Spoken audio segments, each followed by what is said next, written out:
siguiente programa es de clasificación O, de opinión, apto para todo público. Democracia M y Democracia TV presentan Diálogos con Francisco Rocha. Diálogos. Diálogos.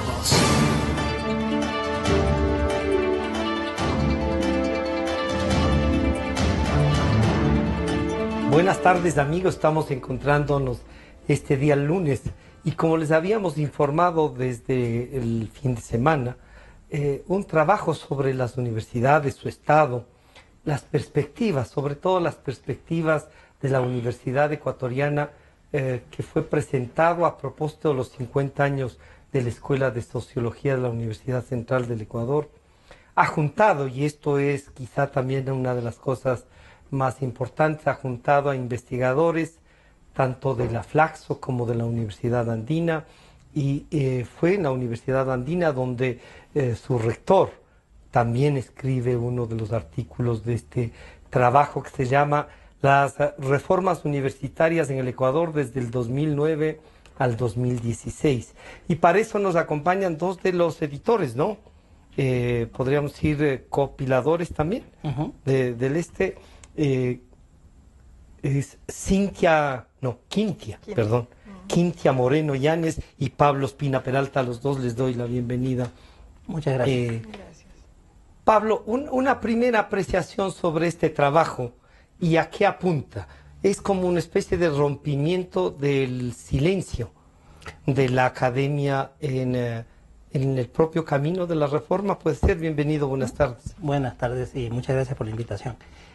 Bueno, en realidad es un intento de estado del arte, de una evaluación de qué es lo que ha pasado con las reformas universitarias implementadas en los últimos años, cuáles fueron sus intenciones y cuáles fueron sus resultados.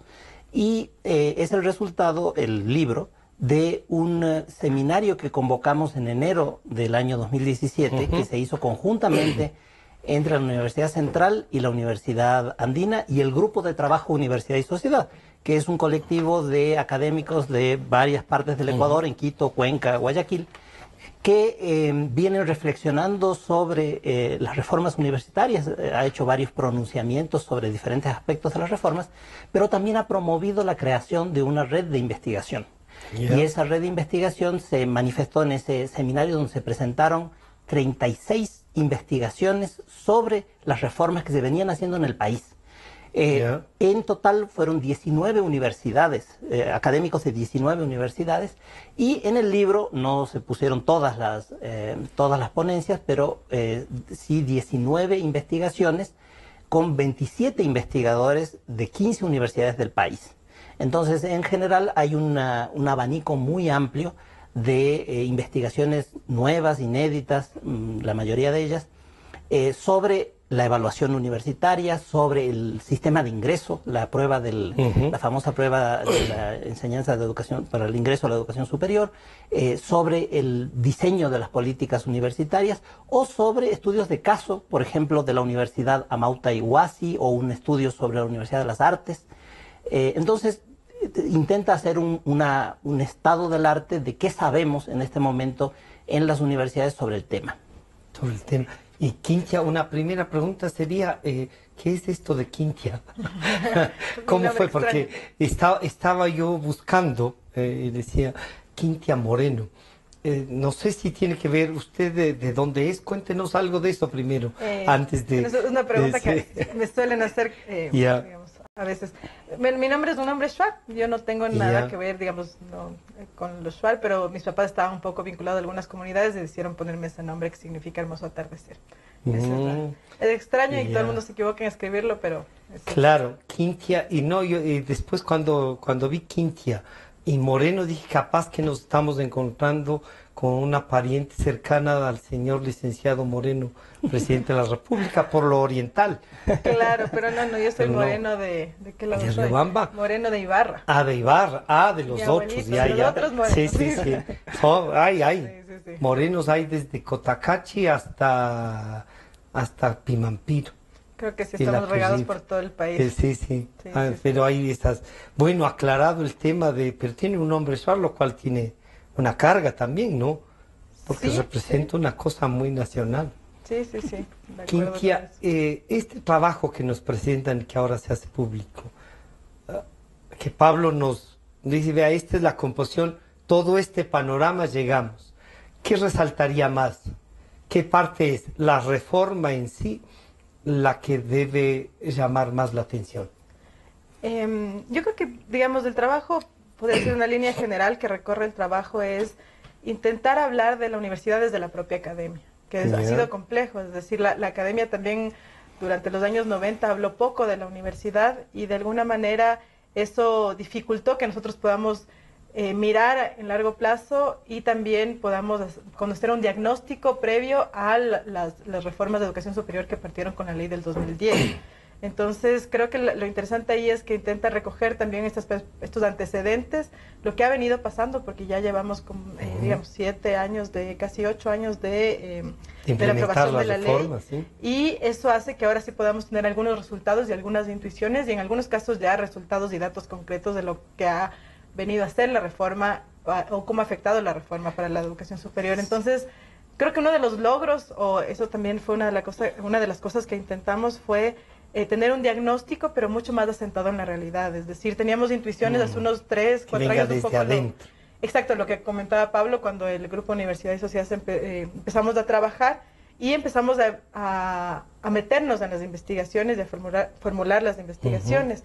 Ahora con los resultados es mucho más sencillo, digamos, constatar algunas de las cosas o de los resultados que veníamos viendo que traía la reforma universitaria en diferentes temas. En el tema de admisión, por ejemplo, ahí tenemos unos datos que fueron difíciles de conseguir, pero a la final conseguimos algunos, están ahí y ya dan cuenta de algunas cosas. El tema de políticas públicas.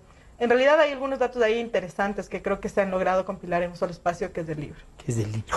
Pablo, esta compilación y este debate, lo cual uno saluda, porque en realidad la academia como que estaba distante. Quintia nos dice desde los 90 no había intervenido en el tema, pero sobre todo yo digo en estos últimos 10 años, la academia como que se dedicó a llenar formularios. Y claro, y entró en una dinámica distinta. No había nada que rescatar de la universidad ecuatoriana, o sea, de esa en la que yo me eduqué y de la que puedo decir con orgullo, cuando fui fuera del país, nunca me fue mal porque tenía conocimientos más o menos buenos. No había nada que rescatar, todo estaba por hacerse. Yo creo que ese es uno de los elementos del discurso de la necesidad de la reforma que genera también más molestia dentro de los propios académicos. Rechazo, ¿no? Sí, porque es aplanar el diagnóstico y volverlo demasiado sencillo, demasiado fácil. Y además acusar a cualquier crítica que se haga de lo que está pasando ahora como un intento de proteger los errores del pasado. Entonces yo creo que eso en general no era bien recibido en la universidad, sin que esto signifique que no se reconozca que había gravísimos problemas. Ahora, el gran problema de la reforma fue impuesta desde arriba, y eso es un problema del gobierno, pero también es un problema de las universidades, que tampoco hicieron o tomaron la iniciativa por su cuenta. Y entonces tuvo que venir una reforma desde arriba que obligó a todos a reacomodarse. Y obligó además a discutir. Si hay algo positivo de la reforma, y que creo que todos valoran, es que volvió a poner el tema de la universidad en la discusión nacional y volvió a generar investigaciones. Nosotros, como decía, fueron 36 investigaciones que se presentaron en enero, pero nosotros identificamos 58, a las cuales llamamos, y eso no había pasado antes de estas iniciativas. Estábamos perdiendo el propio diagnóstico desde adentro. Así es. Entonces significa que este remesón que se provocó en las universidades tuvo el efecto positivo de relanzar el debate, hacer la preocupación que hubiera investigaciones y que la gente planteara alternativas. Y eso hay que reconocerlo. En el libro hay diferentes posiciones políticas respecto de la reforma. Hay gente que tiene, entre los autores, algunos que tienen posiciones un poco más que saludan varias de las reformas que se han intentado, y otros que tienen posturas muchísimo más críticas. Pero yo diría que en general predominan los tonos críticos. Y esos tonos críticos predominan en dos sentidos. El primero es que el gobierno ha enunciado una serie de objetivos de las políticas y lo que demuestran los estudios es que las herramientas utilizadas para cumplir esos objetivos iban en un sentido totalmente contrario. Tal vez el caso más emblemático de esto sea el de la prueba de ingreso. En la prueba de ingreso la idea era combinar meritocracia con democratización del acceso, y lo que muestran todas las cifras que encontramos es que se redujo el acceso, se redujo además el acceso de los más pobres, peor que en el año 2006. O sea, antes de las reformas había un acceso más democrático que el que se hizo con posterioridad. Y se muestra además muy específicamente que el acceso aumentó y se democratizó hasta el año 2011 con la gratuidad. Pero a partir del año 2012, con la prueba del ingreso al ENES y otros factores adicionales, la tasa de matrícula empezó a caer de manera abrumadora y peor en las universidades públicas que en las privadas. Entonces, ese es un ejemplo. Y ahí, por ejemplo, también hay una controversia porque el gobierno anterior estuvo constantemente presentando cifras que decían lo contrario, pero no hay forma, digamos, de que se demuestre eso. Nosotros no sabemos de dónde salen esas cifras, y lo que ocurre es que las cifras que presentan son cifras que nadie más puede verificar, que nadie más puede estudiar, no están abiertas al público, a los investigadores. Por ejemplo, cada vez que hay varios investigadores que se han quejado de eso y que lo mencionan en el libro, pero por ejemplo, para recibir información del ENES se hacía firmar una cláusula de confidencialidad también, para no se podían usar cualquier información sobre se podía leer, pero no publicitar ni analizar públicamente. Entonces, hay una serie, entonces genera más dudas el tema del ENES. Pero eso respecto de un solo punto. Pero por ejemplo, el tema de la evaluación universitaria, hay magníficos estudios sobre qué significa el vínculo con la colectividad, o cuáles son los criterios para la evaluación de carreras, o qué significan los rankings. Entonces son artículos realmente excelentes. ¿Qué es lo que dicen básicamente? Lo que dicen es que los criterios básicos del modelo de evaluación, no que no haya que hacer evaluación, el problema es que el modelo utilizado es un modelo que va en el sentido contrario de lo que enuncia. Enuncia que se quiere mejorar, pero con una evaluación basada en criterios importados, estandarizadores y puramente cuantitativos, no se puede lograr un cambio en los procesos que generan los problemas en las universidades. Le puedo dar 1000 ejemplos, pero no sé si tengo tiempo. Por favor. Un ejemplo. El indicador sobre la tasa de éxito, la tasa de egresamiento. Significa que en 4 años, qué número de población o qué porcentaje de la población que entró terminó la carrera. Entonces, según la evaluación del CEACES, tiene que ser 60%. El 60% deciden que es el óptimo. Y entonces, ¿por qué es el óptimo el 60? ¿O por qué es el 80? ¿O por qué puede ser el 70? Porque no es el 100. Entonces, ¿qué es lo que genera ese número? La subjetividad. Ese número elude las razones. Es un número, es como la fiebre, puede significar cualquier enfermedad. Pero uno tiene que estudiar el cuerpo, ver cuál es el problema y qué significa. Está causando la fiebre. ¿Y qué significa? Pero si usted solo toma el número, ¿qué es lo que incentiva? Que las universidades, si al momento de ser evaluadas su número está muy bajo, empiecen a graduar más fácilmente, o al contrario, si el número es demasiado alto, que empiecen a hacerlo, a cortar y a detenerlas. Y además, fíjese usted, si usted establece un número de esa naturaleza, perjudica a las universidades que reciben a estudiantes más pobres, porque los estudiantes más pobres tienen que trabajar y por lo tanto se tardan más en... hay veces que la carrera se hace en más años, ¿sí? Y claro, en cambio las universidades que son más duras en el momento del ingreso y solo recogen a las personas que pueden dedicarse a tiempo completo, entonces elitiza la universidad. Entonces, un indicador cuantitativo aislado es completamente contraproducente si no se plantea el proceso que lleva a ese indicador. Y entonces, en el resumen, una evaluación debe ser una evaluación cualitativa adecuada a los objetivos y a las características propias de cada universidad, de cada institución, no con un modelo abstracto. Claro, Quinti, entonces, Este país diverso, y diverso no solo culturalmente. Fíjese cómo su propio nombre nos lleva a recordar, pero en formación y en acceso a la cultura. Y cuando me refiero al acceso a la cultura, me refiero también al nivel de escolarización y al nivel de esa escolarización de nivel de calidad. ¿Cómo vamos a hacer una cosa homogénea? Como un shuar, que ya tiene una dificultad de tener 2 idiomas, viene a competir en Quito para un cupo en la Universidad Central para Medicina, en un nivel estándar? ¿Usted cómo haría esa parte? Ahí, bueno, un poco lo que dijo Pablo también. En realidad, claro, creo que algunos de los artículos nos dan cuenta de ese antes de entrar a la universidad, mientras estamos en la universidad y qué implica salir de la universidad. Y justamente el intento por ingresar a la universidad se ha vuelto un intento bastante tortuoso, es decir, dar el examen. De hecho, ya la misma forma de inscripción a través de las redes implica una diferencia fundamental entre un estudiante que tiene internet en su casa y un estudiante que tiene que ir al cyber de la esquina y pagar para poder registrarse, poder registrar sus notas, poder subir información. Sí. Hay una frase que utilizan muchos los de este término de radialistas que es analfatécnicos. En realidad seguimos siendo analfatécnicos en América Latina y es decir, todavía no conocemos el uso de las redes y ahora se hace a través de las redes. Eso es una dificultad que desde ahí ya hay una brecha entre quienes pueden ingresar la información y de ahí ya en las pruebas exactamente. Hay un artículo muy interesante de Paola Viera, por ejemplo, que muestra qué pasa con los estudiantes que se quedan fuera, qué pasa con los estudiantes que por alguna razón no acuden a dar la prueba o acuden a dar la prueba con unos conocimientos previos, han seguido un curso previo de preparación. ¿Qué pasa cuando, a pesar de que sus padres sin tener los recursos pagan este curso y no pasa el examen?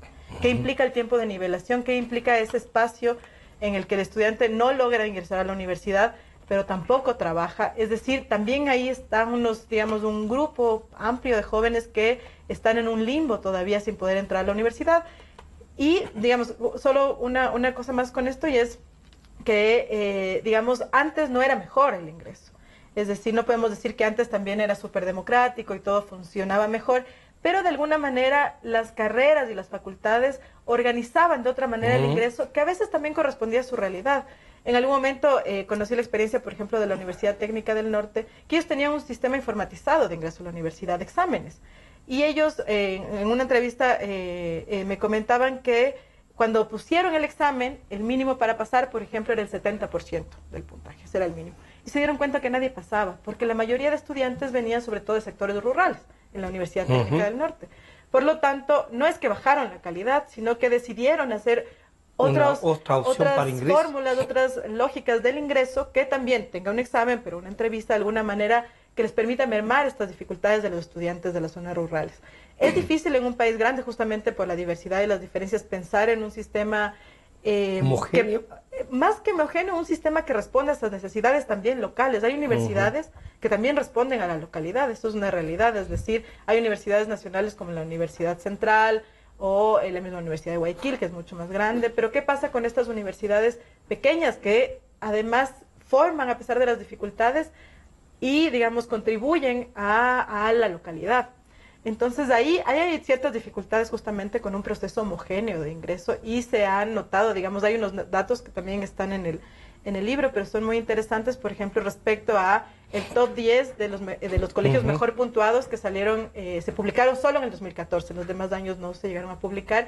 Y, por ejemplo, en el caso de los públicos. En el caso de la Sierra, había solo 2 colegios públicos, había un municipal y un público. En el caso de la costa, solo había un colegio público.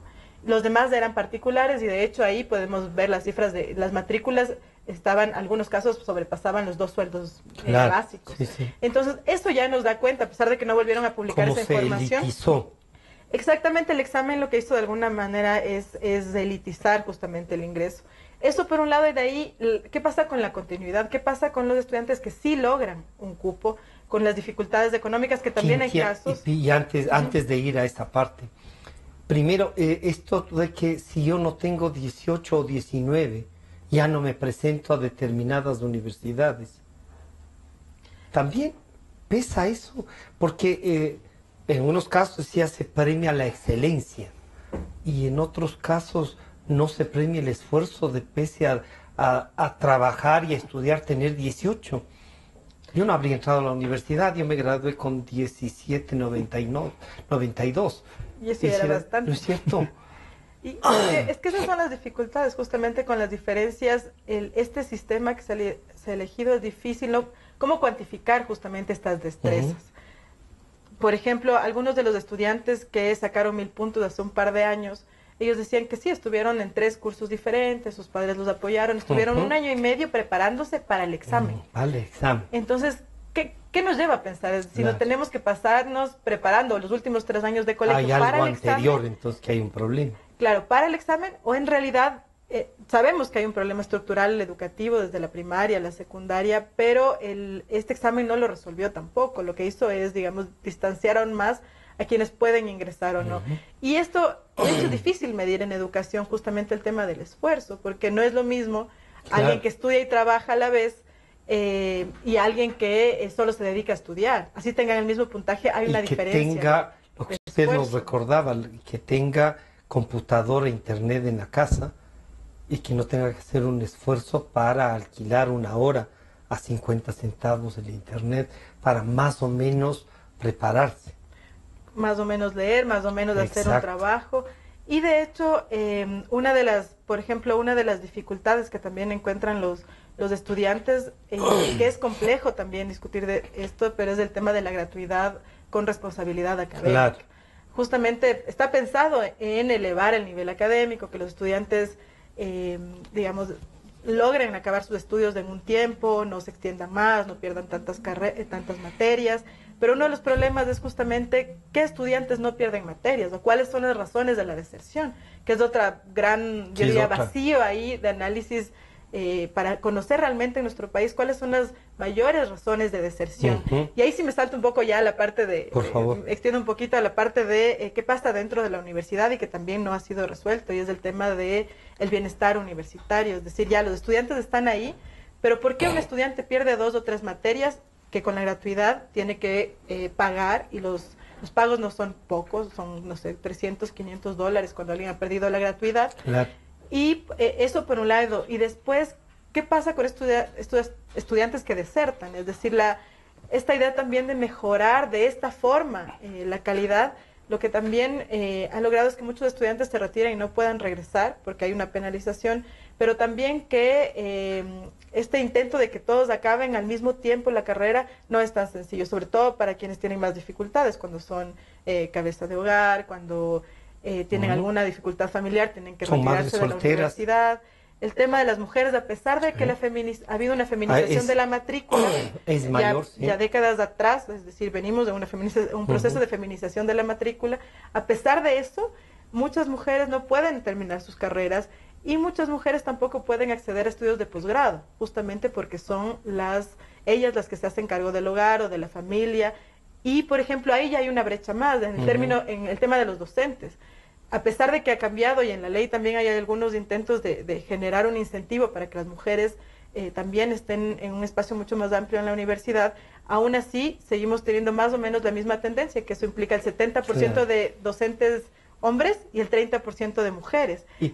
Y generalmente los hombres están también en espacios de decisión, por ejemplo. Eso es una cosa que todavía no se ha resuelto en la universidad. Pablo, vemos que uno entra a la universidad y dice, esta es la sociedad, esto es lo que hay como país. Y si la universidad no avanza, no es capaz de construirse al interior, no somos capaces de construir un país también. Es una gran identidad del país con la universidad. Si uno tuviera que resumir el intento del gobierno anterior respecto a las universidades, es que había un elemento correcto, y es que las universidades no pueden hacerlo solas, necesitan apoyo del Estado. Pero el problema es que ahora el Estado quería hacerlo... Que era conduciéndolas. Obligando a las universidades, imponiéndoles a las universidades, sin colaborar con las universidades, sino desconfiando de ellas. Entonces se necesita un tipo de colaboración entre el Estado y las universidades que hubiera dado enormes frutos. Por ejemplo, esto de democratizar el acceso era un objetivo común. Y entonces hay un magnífico trabajo en el libro de Cristian Escobar sobre las becas al exterior y sobre los institutos superiores tecnológicos. Y esto ha sido una política que ha tenido efectos bastante negativos. Pero bueno, si uno lo combina con el problema del ingreso y luego los que ingresan, la enorme cantidad de deserción de la gente que tiene problemas económicos, porque la mayor cantidad de deserciones tienen razones económicas.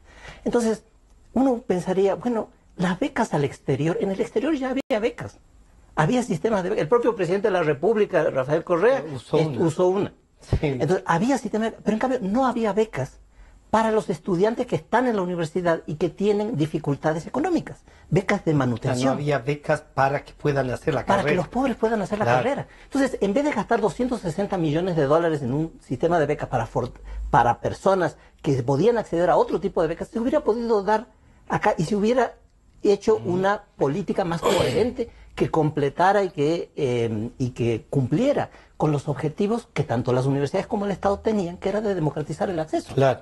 En definitiva, los que fueron becados, y si vemos el nivel de las universidades privadas que salieron con becas públicas. El 50% de los becarios, según los datos de Cristian Escobar, de la Católica, sí, de la Universidad Católica de Quito. Pero, y en el total, sí, más del 70% me han dicho. Debe ser de universidades privadas. Es muy probable. Yo todavía no tengo el dato. Ahora estamos en otra investigación colaborativa sobre las políticas de ciencia y tecnología, y ahí vamos a analizar esto con muchísimo más detenimiento. Sí. Pero bueno, él hizo una investigación con la información que estaba disponible. Claro, entonces yo creo que la ambición que tenía la propuesta de política y de reforma del gobierno y los objetivos que declaraban hubieran podido, solamente eran posible cumplir con la colaboración de las universidades. No con la imposición. No con la imposición. Y con una imposición además externa y que no se conocían era como si no se hubiera leído lo que había pasado en otras partes. Porque esto de la prueba estandarizada ya se ha aplicado en Chile, se ha aplicado en Estados Unidos, en muchos países, y se sabe lo que produce. Claro. En todos lados aparecen los cursos que privatizan, claro, y que eliminan las gratuidades. Bueno, yo tuve aquí a un entrevistado entre los emprendedores. En los últimos 5 años ya tiene en todo el país más de 200 profesores para cursos de nivelación. Claro, y entonces los pobres no pueden acceder. Claro. Porque tienen que pagar, aunque el acceso a la matrícula sea gratuita. Entonces, hay muchas interpretaciones de qué pasó, por qué pasó esto. Uno podría decir, algunos dicen, por ejemplo Arturo Villavicencio, dice, en realidad no saben. No han leído libros sobre esto, son gente poco preparada sobre el problema universitario. Entonces, es desconocimiento. Otras personas dicen, no, en realidad sus objetivos verdaderos eran otros.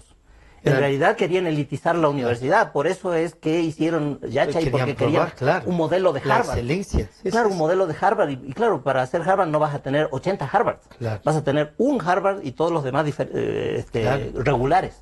Entonces, esa elitización, esa jerarquización es en realidad el proyecto universitario que tenían, y todo el discurso de la democratización era solo un discurso. Algunos dicen eso. Yo personalmente creo que el problema de fondo era que ellos querían hacer una propuesta democratizadora, pero desconfiaban de las universidades. Y una propuesta democratizadora solo se puede hacer confiando a nivel local.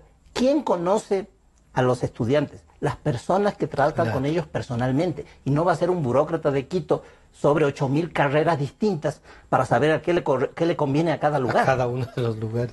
Quintia, una de las cosas que se discutió y que le sirvió mucho al gobierno anterior para tener estos planteamientos es que estaba politizada la universidad. Yo en principio siempre he dicho que se politice la universidad, a mí no me preocupa. Yo saludo que le pase eso a la universidad. Lo que sí me preocupa es cuando se partidiza y hacen de la universidad la sede del partido. ¿Cómo empatar esto? Y si es que hay algún estudio que demuestre que es abstraerle de la política en general, o sea, de las ideas políticas en todas las carreras, sirve. ¿Han hecho algún trabajo sobre eso? Encontramos en este libro algo que diga Los profesores tienen que ser una especie de arcángeles que no piensen en lo político, en lo público, que no estén vinculados a nada. En el libro ahorita no sé si hay algo específico, pero hay algunos estudios justamente que muestran, históricamente tenemos rectores que han sido abiertamente de algún partido político. Por ejemplo, Manuel Agustín Aguirre, que era del Partido Socialista, y justamente fue quien impulsó la segunda reforma universitaria, de hecho con una coherencia entre lo que proponía el partido y dice, bueno, yo estoy en la universidad, tengo que tener coherencia con lo que estoy planteando. Creo que esta ha sido una discusión que históricamente ha estado presente en la universidad, es decir, hasta qué punto la universidad no puede estar alejada de la política, porque en realidad el mundo es político, la posición de ideas, la definición, las mismas políticas dentro de la universidad responden a un proyecto político, no partidista, pero político, hacia dónde quiere ir la universidad. Esa pregunta también termina teniendo respuestas políticas, hacia dónde o cuál es la función de la universidad en la sociedad. Entonces, en esa medida ha sido una discusión permanente, pero lo que sí es cierto es que a partir de los 90 esta discusión ha permitido o ha sido el argumento fundamental para intentar privatizar la universidad pública. Es decir, la universidad pública está partidizada, está politizada, entonces hay que buscar otros espacios, como la universidad privada, que realmente eduquen a los estudiantes, porque la universidad pública no lo hace. Esa ha sido una discusión permanente. Y yo también me atrevería a decir que en este último tiempo también fue un poco así, es decir, esta idea, habían, por ejemplo, me acuerdo en la Universidad Central en algún momento, docentes en espacios de decisión que también tenían una posición en la que decían hay que sacar, esto es un poco fuerte, pero lo decían de esta manera, hay que sacar el sarro de la universidad. Se referían a todos los otros partidos que no eran en ese momento el partido oficial. A llevar a otros del partido oficial, sacando a gente por la edad y diciendo que era militante de otro partido, ¿no? También, o poniendo frenos, o cercando, o haciendo ese espacio, es decir, eso pasó en la universidad, en el tema administrativo, en los docentes también en los estudiantes hubieron unas diferencias fuertes y pugnas, digamos, con diferentes organizaciones estudiantiles, que también había esta gran diferencia. Es complejo, es decir, justamente lo que usted mencionaba, el tema de la universidad de alguna manera también es un reflejo de la sociedad y viceversa, es decir, somos como un espejo. Pero esa es una discusión que ha estado presente, que incluso ahora, pensando en esta reforma, tampoco lo vio de una manera, digamos, mucho más matizada. Es decir, la universidad también posiciona cuestiones políticas. Yo quiero hacer un comentario sobre esto, y es que la época de oro de la Universidad Central, la primera mitad del siglo XX, la Universidad Central era una universidad del Partido Liberal. Era fundamentalmente el Partido Liberal. ¿Por qué se funda la Universidad Católica? Porque los conservadores no tenían universidad. Y entonces se hizo una universidad ligada al Partido Conservador, que era la Universidad Católica. Y eran buenas universidades. Las dos. Claro, el problema no es que haya política, incluso yo diría, no es que haya partidos. El problema de la universidad es que no es que haya una política buena de las cavernas de Platón y una política mala, dañada y partidaria. No, el punto central es que debe haber política en la universidad, pero debe haber pluralismo. Donde no hay pluralismo, ahí es donde se desnaturaliza la política en la universidad. Es lo que yo le decía a Quinti, o sea, cómo demostramos algo que dice la Constitución, ¿no? Pluricultural y multiétnico, y respetando además todo, y el resto de las leyes que nos hacen casi un paraíso terrenal, y no nos hemos dado cuenta, pero este es un paraíso con piedras, Quintia. Sí, de acuerdo, es que el problema es justamente eso, que un partido, un grupo empieza a acercar a los demás, es decir, la imposibilidad de generar costos, de tomar acciones, y eso es una dificultad que yo diría en este momento tampoco se resolvió. Es decir, llegó otro grupo que también empezó a acercar a, digamos, a ocupar ciertos espacios y... Era solo lucha del poder, entonces. Claro, pero siempre con el discurso de que antes de eso se hacía y estaba mal. Yo también digo, hay una discusión compleja justamente de los propios grupos dentro de la universidad que no se da, no creo que se tenga que saldar, digamos, cuál es la organización ideal de la universidad. Pero sí creo que de alguna manera se ha satanizado el tema de las universidades y ha sido esta idea de todo lo pasado estaba mal, había que transformarlo, no se podía rescatar absolutamente nada de cómo funcionaban las universidades antes. Y yo también partiría de que eso ha pasado mucho por el desconocimiento, es decir, cuando uno intenta ver una línea del tiempo, vemos que también estos conflictos son parte de los son ciclos de conflicto entre la universidad y el Estado que han estado ahí y han cambiado, o sea, sus puntos neurálgicos han cambiado también con el tiempo, pero no es una cuestión así como muy nueva o que es la primera vez que se discute. Que se discute, sí. O es la primera vez pero es la primera vez que es gratuita la educación, así nos han dicho. Y yo debo decir que me eduqué en la Central en Comunicación Social y además de la matrícula no pagaban nada más. O sea, lo único que quitaron es la matrícula. Exacto. Y ahí, por ejemplo, habría que hacer un estudio real. Por ejemplo, hay generaciones del 90 o del 2000 que pagaban un aporte anual, por ejemplo, de $20 anuales. ¿Ya? Justamente por la proveniencia de su educación secundaria. Pero bueno, si uno suma los $20 en 5 años, son $100 durante 5 años. Y ahora si alguien pierde la gratuidad, tiene que pagar por el semestre unos $300 o $600. ¿Y qué va a hacer con frecuencia? Y entonces ahí... El estudio demuestra eso, ¿no? Exacto. Y un poco ahí, la otra también diría, de lo que queremos mostrar con la investigación, es que es necesario hacer investigación para tomar decisiones importantes para el país. En este caso era necesario saber cuánto había aportado o no la gratuidad anteriormente con esos $20, $30 que se pagaban, y ahora hablar de una gratuidad con un condicionamiento que es la gratuidad académica. Y yo al escucharla a Pablo decir que las becas al exterior debían no valorarse tanto, sino cuánto hacer que los estudiantes que querían ir a la universidad pudieran. Porque estaba, a propósito del libro y de la discusión que ustedes han tenido, yo decía, ¿cuánto cuesta venir a estudiar en la Universidad Central? Gratis. Pero si vengo de Ibarra o de La Tacunga, para no irnos muy lejos, necesito un cuarto. Si está mientras más cercano a la universidad, entre $80 y $160. Una tarjeta de comida de $30 para poder tener un plato de lunes a viernes. Claro.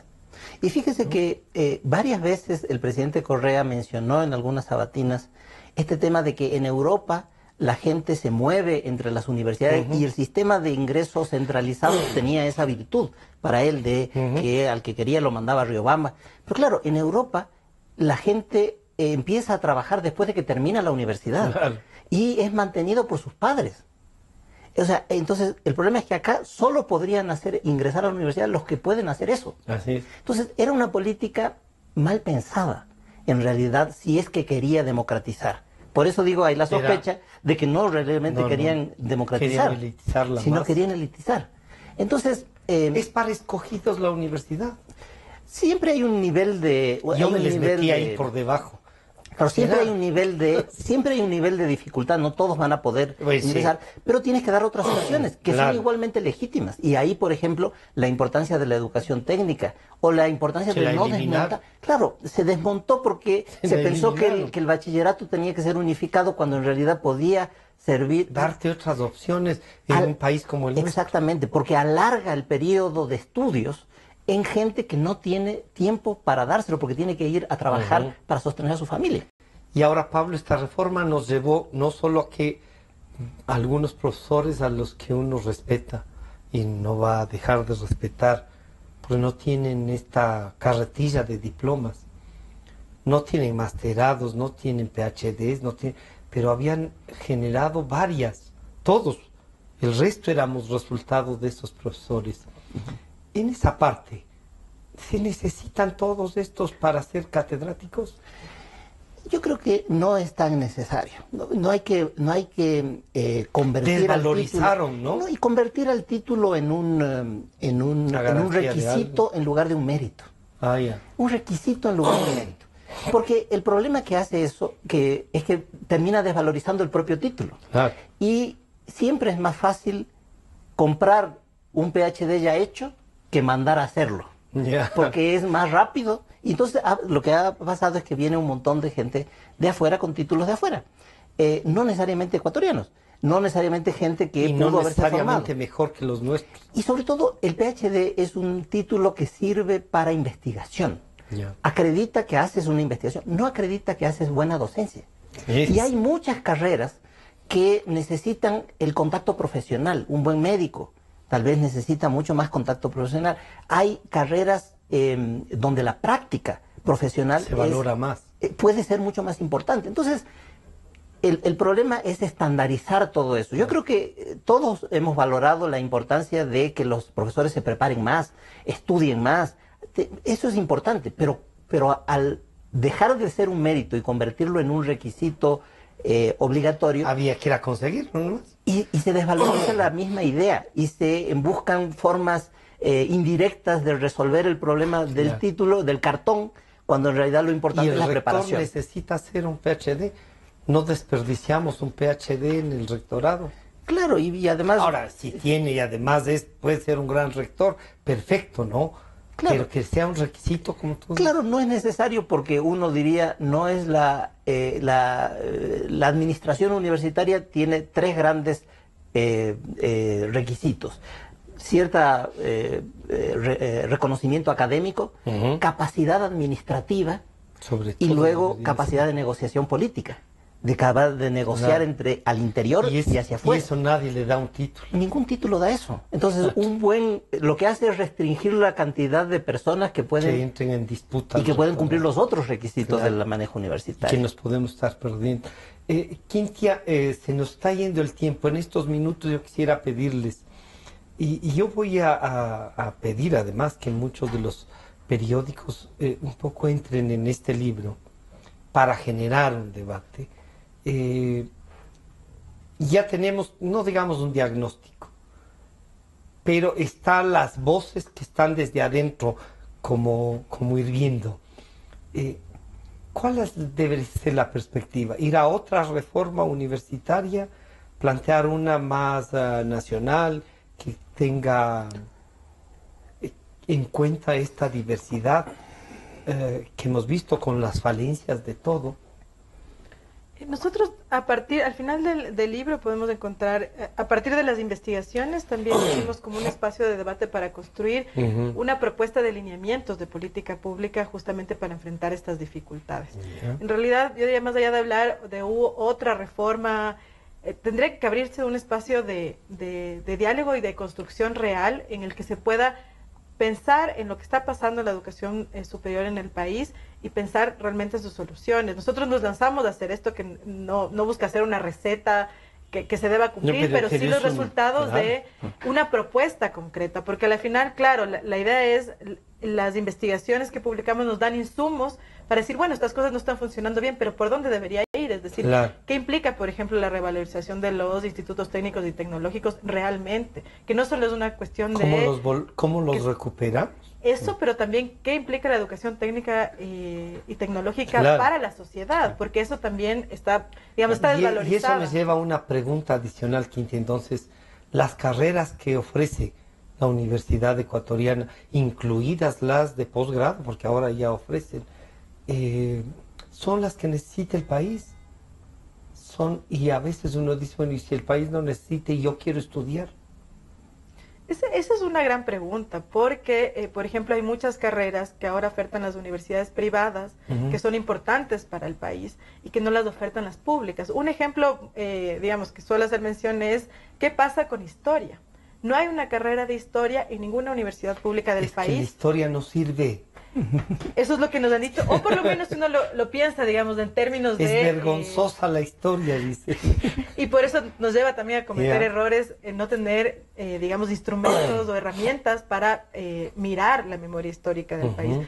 Ese es un dato, no hay historia en ninguna universidad pública del país. Eso implica que hay un segmento muy pequeño. Sí mantiene, no hay historia. En filosofía eléctrica. Hace poco se acaba de crear la Facultad de Ciencias Humanas en la universidad. Y están queriendo hacer una carrera de historia, pero recién está por empezar. O sea, que era solo para maestros. Para maestros, exactamente. Y eso nos da cuenta que sí hay una dificultad y hay que pensar justamente en una estructura de las carreras. Eso por decir un caso, pero ¿qué pasa, por ejemplo, con el tema bueno, ahora hay la Universidad de las Artes, pero, por ejemplo, la UDLA ha concentrado mucho de estas carreras de música, de composición, que en el Ecuador también los estudiantes están pensando en estas otras ramas, pero las universidades públicas no las ofrecen, por ejemplo. También hay una dificultad, habría que mirar por qué algunas universidades privadas también han concentrado un segmento de la matrícula que tiene que ver con esto, también tiene que ver con las políticas de acceso a las universidades públicas que han provocado esto, pero sí hay que repensar, es decir, ahí hay un tema que también es complejo, que es el tema de la pertinencia. Es decir, la universidad, cómo determina, y el Estado también, la pertinencia de las carreras y de la propia universidad en la sociedad y de los institutos técnicos también. Pablo, entonces esta tarea que ustedes han hecho, que está, no digamos inconclusa, pero es lo que quiere provocar, y yo aspiro que así sea, es una propuesta de universidad que sea inclusiva, pero pluralista, ¿no? Así es. Y bueno, nos hicimos un gran esfuerzo por tener un buen diagnóstico. Y creo que es un libro realmente importante porque presenta datos concretos, específicos, información que a veces faltaba. Pero también queríamos, nos parecía, siempre nos critican de que los académicos damos todos los diagnósticos y después no hacemos una propuesta. Sí, claro. Entonces, por eso incluimos este documento al final de lineamientos de una propuesta en 5 grandes temas, y lo digo telegráficamente. Uno sobre nuevos lineamientos sobre el sistema de gobierno universitario. Esta tríada C se hace sin decir con qué hay que sustituir. Segundo, un nuevo modelo para el ingreso a las universidades. ¿Con qué hay que sustituir o cómo los desaparecemos? ¿Cómo los cambiamos y hacemos que participen las universidades en el gobierno? ¿No? Si no, no hay autonomía. Autonomía es uno mismo se da sus normas. Entonces, el segundo es un nuevo modelo de ingreso. El tercero es un nuevo modelo de evaluación universitaria. Esa evaluación desde arriba, cuantitativista y estandarizada, no sirve. El tercero es una nueva articulación entre la enseñanza universitaria y la enseñanza secundaria, la enseñanza media en el Ecuador. ¿Cómo empatamos cómo que vincularlas? las dos nos tengan una barrera en el medio? Y la quinta, una nueva política de ciencia y tecnología, de investigación, de promoción del tipo de investigaciones que se necesita. Entonces, en cada uno de ellos damos grandes criterios y algunas propuestas específicas de herramientas. Para dar un ejemplo, porque entiendo que ya no tenemos mucho tiempo, en la evaluación universitaria, el criterio básico es que hay que distinguir la acreditación de la evaluación de la calidad. Son dos cosas diferentes. La acreditación es un checklist de que las universidades cumplen los requisitos legales para ser considerada universidad en el Ecuador. Exacto. Pero la evaluación de la calidad debe ser basada en los objetivos y las metas específicas que cada universidad se propone. Y esas se deben evaluar. Si la Universidad Técnica de Cotopaxi se propone una serie de metas para mejorar su universidad y su vínculo con la sociedad regional, eso se puede evaluar. Eso. No un modelo de universidad de Harvard. Frente a la de Cotopaxi con Harvard. No hacer un ranking. No hacer un ranking. Porque además ahí ya entramos en un problema. Yo vengo graduado de tal universidad, ¿en qué rankings?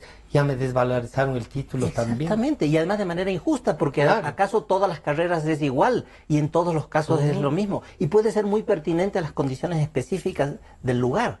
Entonces, el modelo de evaluación debe ser cualitativo, la evaluación de la calidad debe ser cualitativa y adaptada a las necesidades y a los contextos específicos.